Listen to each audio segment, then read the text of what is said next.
Today's going to be 32-4. We're going to be looking at basic identities.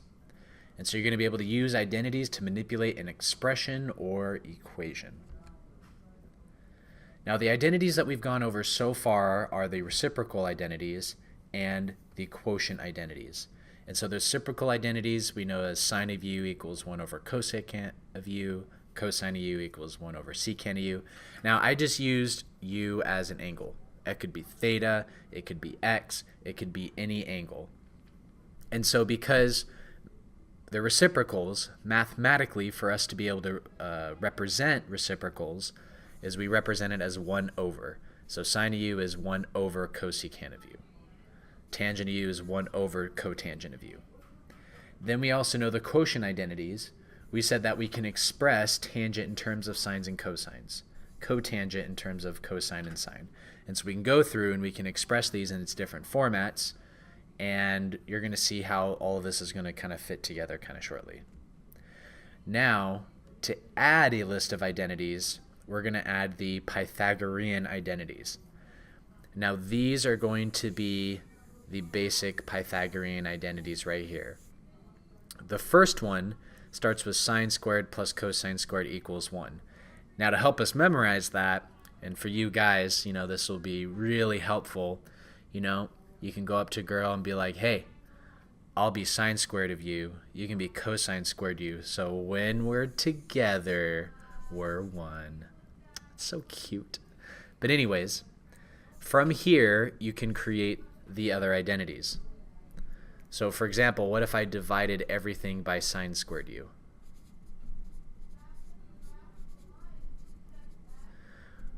Well, sine squared over sine squared is 1. Cosine squared over sine squared gives me cotangent squared. 1 over sine squared gives me cosecant squared. So you can derive your other Pythagorean identities from that original identity, sine squared u plus cosine squared u equals 1. Then we have alternative forms of these. Now, all that's doing is you're just getting other values by itself. So for example, what if I wanted to get sine squared u by itself? Well, I would subtract cosine squared u on both sides. And so if I subtract cosine squared u on both sides, then I'm going to get sine squared u equals 1 minus cosine squared u. Vice versa, I can say, well, what if I want to bring that on the other side? Well, then I'm going to get that version. So these alternative forms are just solving for each of these individually. Now the hint, if you memorize these, you can create these. Unfortunately, all of these need to be memorized. I recommend you put these on flashcards to be able to memorize them. If you don't memorize these, it's going to be miserable and awful working through these. If you guys remember the hierarchy of learning that we talked about, okay, we are starting here. You have to have the basic facts memorized to be able to move up that hierarchy of learning to know the other concepts. Now, a few helpful things. Just note that you could see Pythagorean conjugates, meaning if you ever get 1 minus cosine squared or 1 minus sine squared, right? Those are forms of factoring, right? Difference of squares. You're going to see those. You're going to see all sorts of difference of squares throughout this. Now, it's not something that you necessarily need to memorize, but it's helpful to memorize what the conjugate would look like. So 1 minus cosine theta and times 1 plus cosine squared theta, that does equal 1 minus cosine squared, which is just sine squared. So you might have to go back through and retake a look at some of those identities in the previous slide.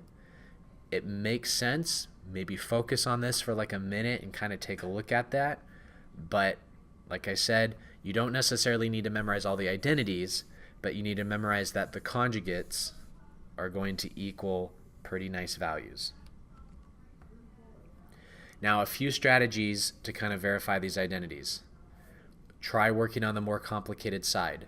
This is really important. So we always try working on the more complicated side first. Then we want to try and use those reciprocal and quotient identities first. So sometimes writing everything in sines and cosines, that's going to be able to help us. Now, another thing, sometimes if we see things like sine squared and cosine squared and tangent squared, you also need to be thinking about, oh, maybe there's Pythagorean identities. And then with these two ideas combined together, when you typically see two things added and it equals just one thing, it probably means you combined them together somehow into one term. So you may have to find the common denominator. You may have to use an identity to make it one term. So that's kind of like a hint. How did I take these two things and turn it into one thing? Now, importantly, if you find yourself stuck working on one side, maybe erase everything and work on the other side. Because as you work through, you might see, oh, look it, I kind of got to this halfway point. How would I then work backwards to get up there? So sometimes working on that other side will help you bridge those two ideas together. So this one right here. Now, to talk about a few logic statements. When we're examining logic, an equality statement is assuming that this side, so the 1 over cosecant of theta, equals this sine of theta. So this side equals this side. So we're making that assumption. Now what that means, though, is if I'm trying to show, right, that's what these are basically asking us to do. If we're trying to show that one side looks like the other side, our basic properties of equality, you cannot use them. I can't add numbers to both sides. I can't subtract numbers to both sides, because the idea is that I'm trying to show that one side is identical to the other side. Well, if I add a number to both sides, then it's not going to be the same value. If I say 5 equals 5, but then I add 1 to both sides, sure, 6 does equal 6, but that has nothing to do with our original statement. All I'm doing is saying that it is balanced. This is just verifying, is the equation balanced? Well, yeah, it's balanced. I'm already telling you that the equation is balanced. So what we have to do is we have to manipulate this to try and get both sides identical. So, like I said, we should start with the complicated side. This side looks like it's the most complicated side. Now this right here is an identity all in itself. We said that 1 over cosecant of theta, and you can look at your identities, equals sine of theta. So I'm going to replace my 1 over cosecant theta with sine of theta. Because they equal each other, I can replace them. Oh, look, these are the same.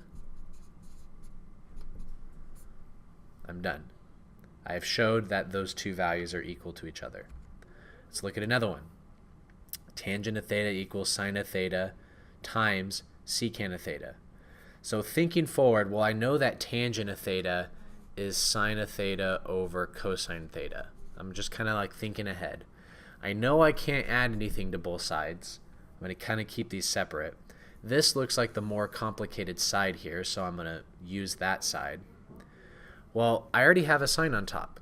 Right, here's my sine right there. But how do I get this cosine here on the bottom? So maybe this secant, oh, there it is, secant of theta. The identity said that that is 1 over cosine theta. So I'm going to replace my secant theta with 1 over cosine theta. Now I can combine these together. And so another identity is we said that tangent of theta does equal sine of theta over cosine theta. So I'm going to replace that with my tangent theta. Now that they're the same, there's my answer. Let's look at another one.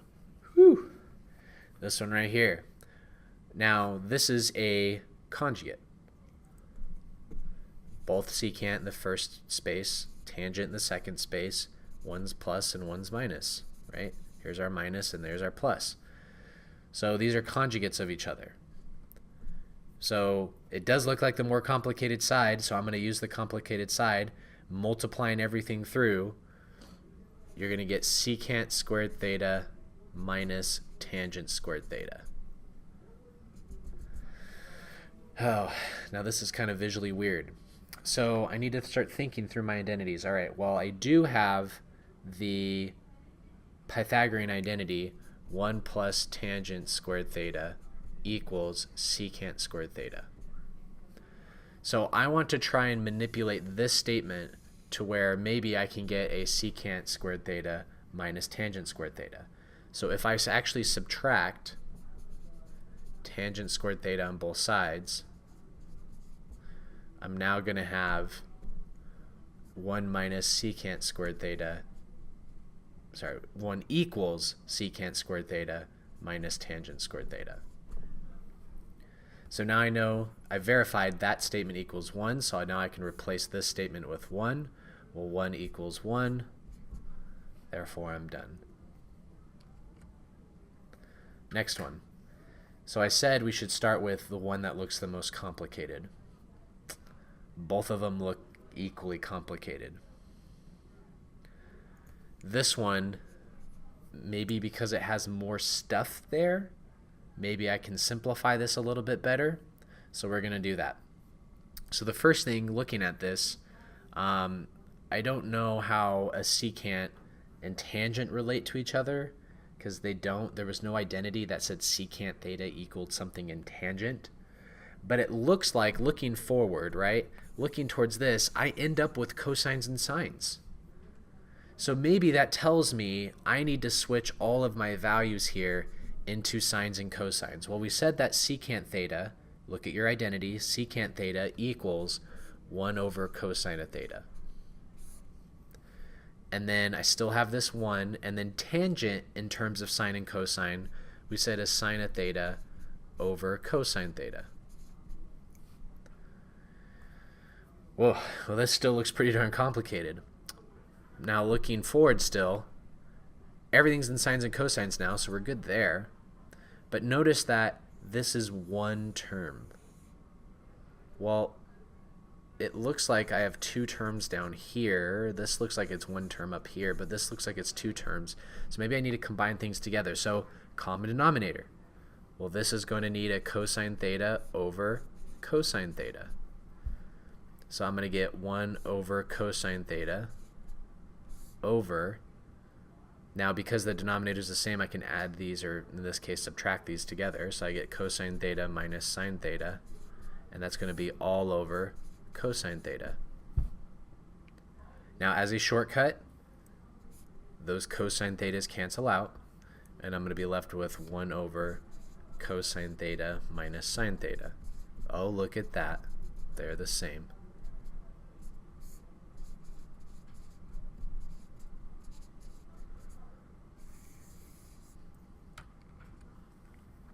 Next one. Once again, this one looks kind of scary. I have 6 secant theta, tangent theta. Which side is more complicated? I don't know.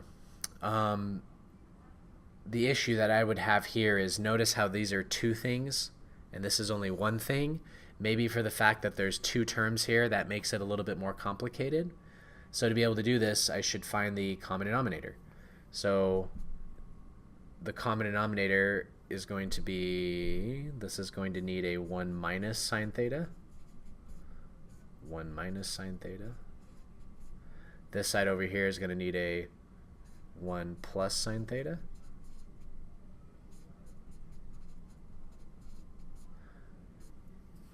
So kind of multiplying those things together, 3 distributed, I'm going to get 3 plus 3 sine theta. Minus, now distributing this through, I'm going to get 3 minus 3 sine theta. Now in the denominator, because the denominators are the same, when I combine them together, you just write it once, I'm going to get 1 plus sine theta and 1 minus sine theta. Well, now I got to clean this up. Well, first, that is a conjugate. So that's going to turn into, and I'm just going to put a note to myself when I multiply that through, 1 minus sine squared theta Ooh, Pythagorean identity. Let's come back to that shortly. But on top here, if I distribute that negative, -3, so the 3 and the -3 will cancel out. That's going to become negative and a negative, which is positive. So I'm going to get 6 sine theta. Ooh, some of this is coming together already. Okay, well, that's cool. And then I have my 1 minus sine squared theta. Okay, well, sine squared, what's my Pythagorean identity that has that? We said that I'll be sine squared theta, and you'll be cosine squared theta. So when we're together, we're 1, because it's so sweet. All right, so I want this statement to look like 1 minus sine squared. So if I subtract sine squared theta on both sides,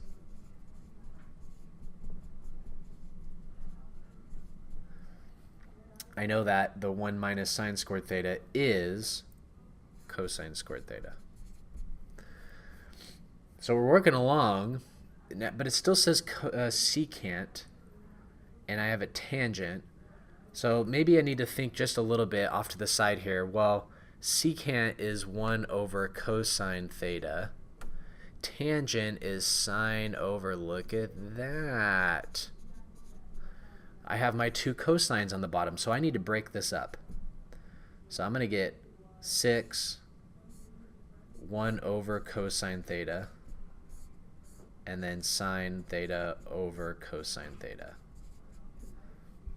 So I have 2 cosines still on the bottom, my 6 is still on top. Right, 2 cosines on the bottom, my 6 is still on top, and there's my sine. And so now I can write these. I have 6, 1 over cosine, the identity of that is secant theta, and then the identity of sine over cosine is tangent theta. Actually, and that's how I want you guys to write it, showing that they equal each other. That's what the answer is. This little line here isn't. Let's look at another one. Now sometimes this one's kind of tricky, and you're going to forget this little trick, but this one is not intuitive, meaning it's difficult to kind of look at it and be like, oh yeah, clearly this is what it's supposed to be. It doesn't necessarily work that way. And so what we're going to do is, when you see it look like it's flipped, but that sign changes here, the hint should be that it's the conjugate. So I'm going to have to multiply by 1 plus cosine theta.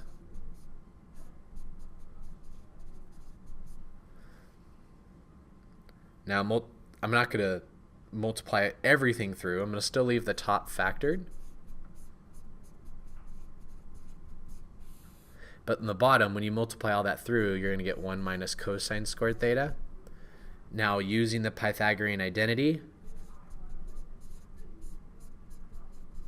we know that 1 minus cosine squared theta is sine squared theta. One of the sines will cancel out here. So I'm going to get 1 plus cosine theta all over sine theta. And those happen to be the same.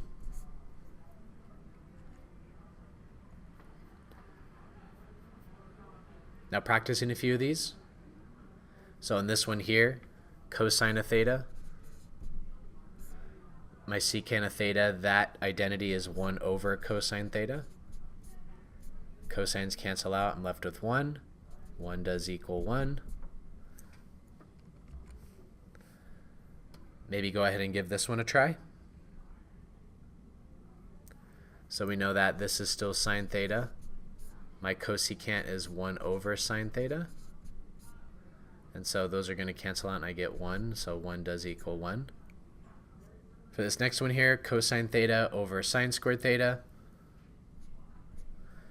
The cosecant is going to be 1 over sine theta. My cotangent is going to be cosine theta over sine theta.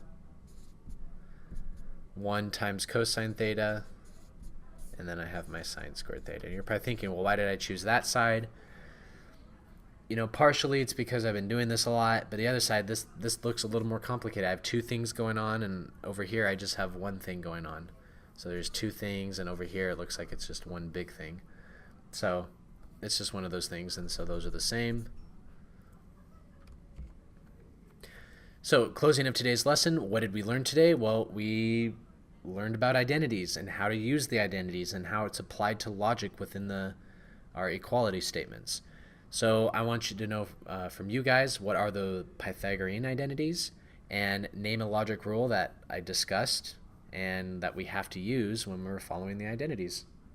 So this does conclude our lesson. If you have any other questions, please leave them in the comments.